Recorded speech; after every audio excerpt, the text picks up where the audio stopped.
Hello guys and welcome back to my channel. After I posted my first video, a lot of you guys mentioned that you wanted some tips on how to prepare for your IELTS exam. Hence, I decided to make this video. Do stay tuned until the end of the video for a very important and useful tool. So I appeared for the IELTS academic exam, which is the exam that you need to appear for if you want to apply to universities. And the second kind of IELTS exam is the general training exam, which is required for those expats who are trying to look for jobs in countries like UK or Canada. When I registered for this exam last year, I paid a sum of 13,500 rupees as their fee, and once I was done with my registration, I received a workbook by the British Council which had a few exercises that I could use in order to practice my skills, and it also helped me to understand the paper pattern better. So the IELTS exam is divided into 4 parts: listening, reading, writing and speaking, and now I will be talking about these parts in more details. So let's talk about the writing task.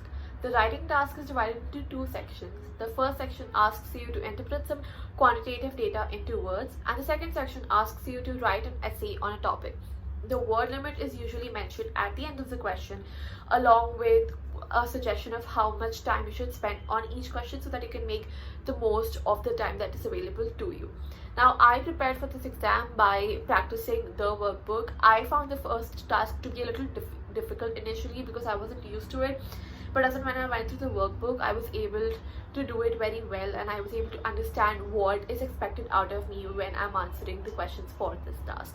So you should ask for help if you have any English teachers or parents around you who can evaluate your answers. The answers will be at the back, so you will be able to understand where do you stand and how much more do you need to practice. So do keep that in mind.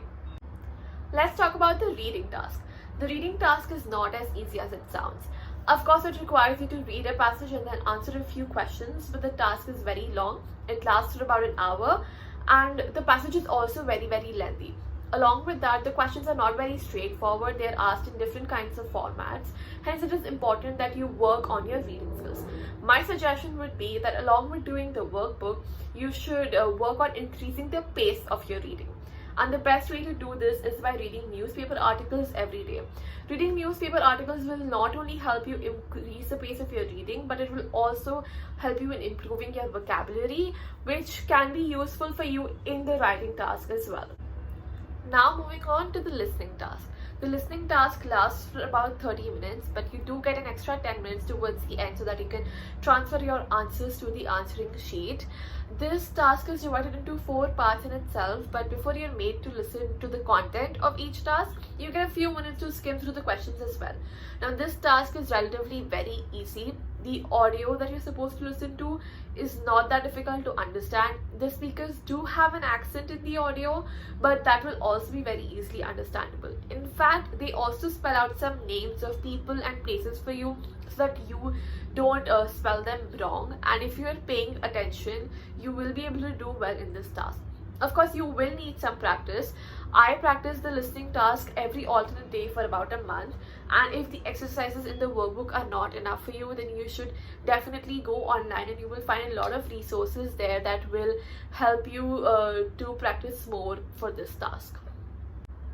Lastly, the speaking task. Like I said before, the listening, reading and writing task takes place on one day, and the speaking task takes place on another day, and usually on a different examination center. The most important thing to remember when it comes to this task is that you need to speak clearly and confidently. This task is divided into 3 sections. In the first section, the examiner will ask you questions about yourself, your family, what are your hobbies. So this is more on a personal level, and you should try to use this time to get comfortable with the examiner and to shake off those nerves so that you can do better in the next sections. The second section asks you questions about a random topic.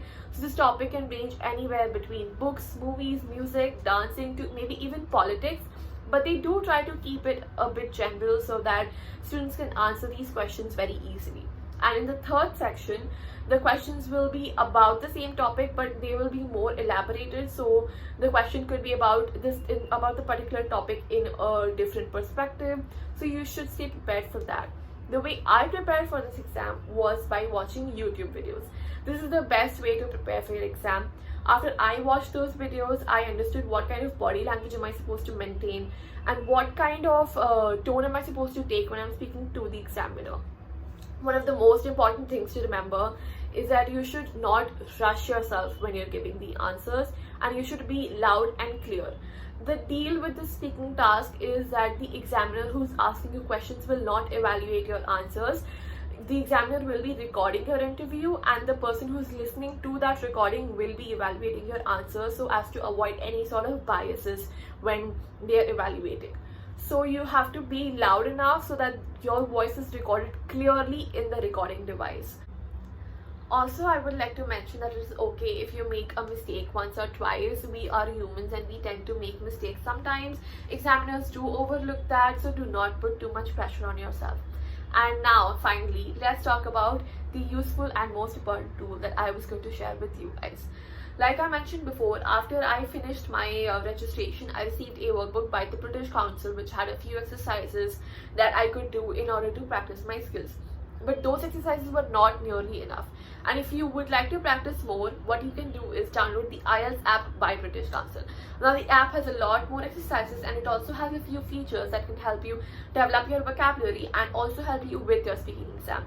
If you follow all these steps and practice diligently, you will be able to score a band of 8 and above in all 4 tasks. I hope that you found this video helpful. Thank you so much for watching, and do give this video a thumbs up if you found this information relevant. Subscribe to my channel to keep watching more videos by me, and let me know in the comments below if you have any more questions. Thank you so much for watching, and see you guys next time.